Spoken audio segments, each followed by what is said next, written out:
Olá, quarto ano, tudo bem com vocês? Hoje iremos estudar o nosso livro de Ciências, volume 4, da página 3 a 22. Vamos lá? Iremos iniciar o nosso capítulo 7, que se chama A Organização do Corpo Humano.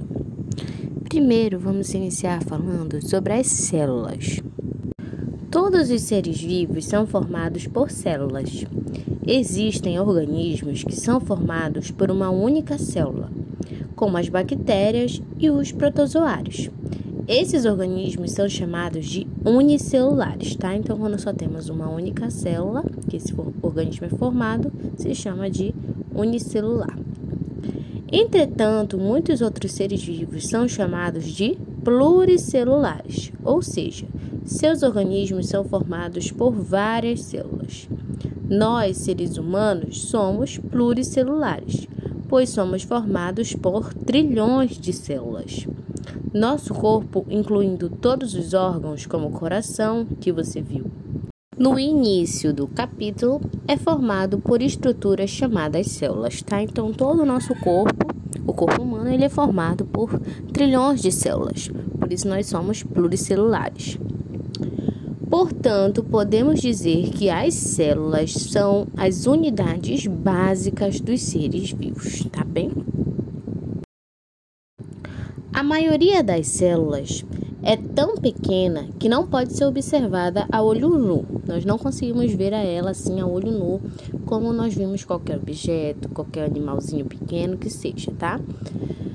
Para que possamos visualizá-la, é necessário utilizar um aparelho conhecido como microscópio. Então, só através do microscópio que podemos observar as células. É necessário utilizar, então, o microscópio.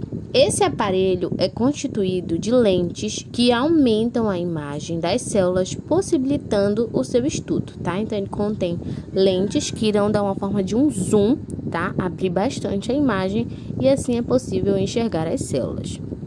O uso do microscópio revolucionou o estudo dos seres vivos, pois permitiu a visualização de estruturas muito pequenas, como as células de fungos, de bactérias, de plantas, animais e também de vírus. Além disso, facilitou o entendimento do corpo da célula, como funciona, de como ocorrem muitas doenças e possibilitando ainda a prevenção dessas doenças, né? Então, com a ajuda do microscópio, os estudos avançaram porque aí podemos observar bem de perto e estudar melhor como se constitui a célula, como as bactérias, os vírus são constituídos. Aqui no Saiba Mais, nós podemos observar a evolução do microscópio, desde o primeiro até os dias mais atuais, quando ele vai se tornando cada vez mais tecnológico. Bom, com o aperfeiçoamento do microscópio, foi possível identificar que a célula apresenta muitas estruturas. A membrana plasmática, o citoplasma e o núcleo são as principais dela, tá? Então, com o microscópio, foi possível observar bem de perto essa célula, estudar as células e foi possível observar que ela é composta, de várias camadas. E essas três estruturas principais dela são a membrana plasmática, o citoplasma e o núcleo, tá? Então, vamos ver aqui o que é cada um. Olha lá.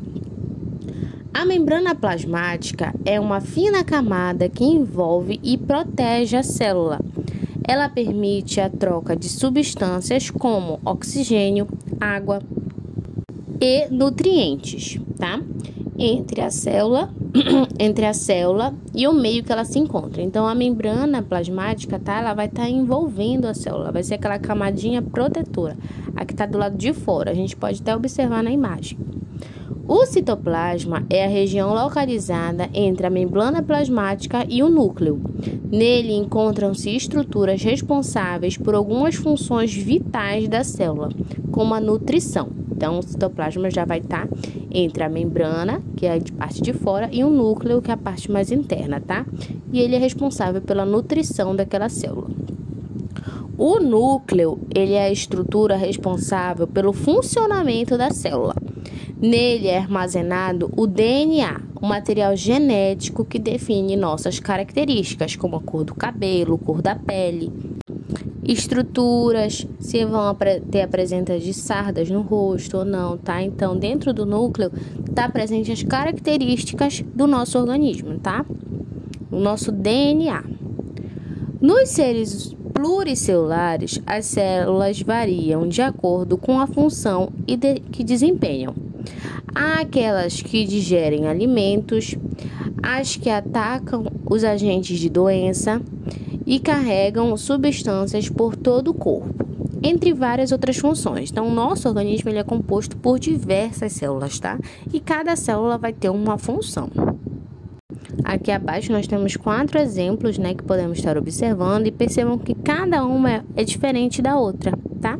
Mas as 4 são células, tá? Então, nós, seres humanos, não esqueçam, somos seres pluricelulares, tá? Porque nós temos trilhões de células no organismo.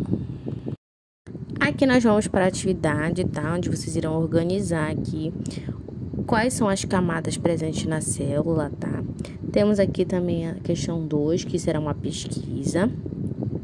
Temos aqui também as atividades na página 8, também falando sobre as células. E agora vamos falar sobre os tecidos, órgãos e os sistemas. Há um conjunto de células com funções específicas. Damos o nome de tecido, tá? Então, um conjunto de células, várias células que vão ter uma função específica, vão trabalhar naquela região, nós vamos dar o nome de tecido. No corpo humano existem diferentes tipos de tecido que se juntam para formar os órgãos, os quais podem desempenhar uma ou mais funções no organismo. O estômago é um dos órgãos responsáveis pela digestão dos alimentos, por exemplo. É formado por vários tipos de tecido. Os órgãos que trabalham em conjunto para desempenhar uma mesma função formam um sistema. A integração de todos os sistemas do corpo constitui um organismo. Então, olha lá, um conjunto de células, né? Eu vou ter um tecido. A partir desse tecido, eu vou construir o órgão, tá? Temos a formação do órgão. Vários órgãos que trabalham naquela mesma região, ali no sistema digestivo, né? Que nós temos o estômago, temos o fígado, tá? São todos trabalhando juntos, então eu constituo um sistema. E um conjunto de vários sistemas, como o nosso corpo é formado, nós vamos ter o nosso organismo, né? Aí vamos observar alguns tecidos que nós temos no nosso corpo. Olhem lá. Os tecidos são um agrupamento de células que apresentam a mesma forma e função no corpo humano. Nosso organismo é formado por vários tipos de tecidos, como o epitelial, o ósseo, o cartilaginoso, o muscular, o nervoso, e cada um deles exerce uma função específica no nosso corpo. Então, aqui, nessas 2 páginas, nós podemos observar, tá? Diferentes tecidos que o nosso corpo é formado, tá? Então, aqui nós temos o tecido nervoso, temos o tecido epitelial, temos o tecido cartilaginoso, temos o tecido muscular, tá? O ósseo. Aqui no Saiba Mais temos um texto, né, de curiosidade, como é formada aquela casquinha da ferida, tá?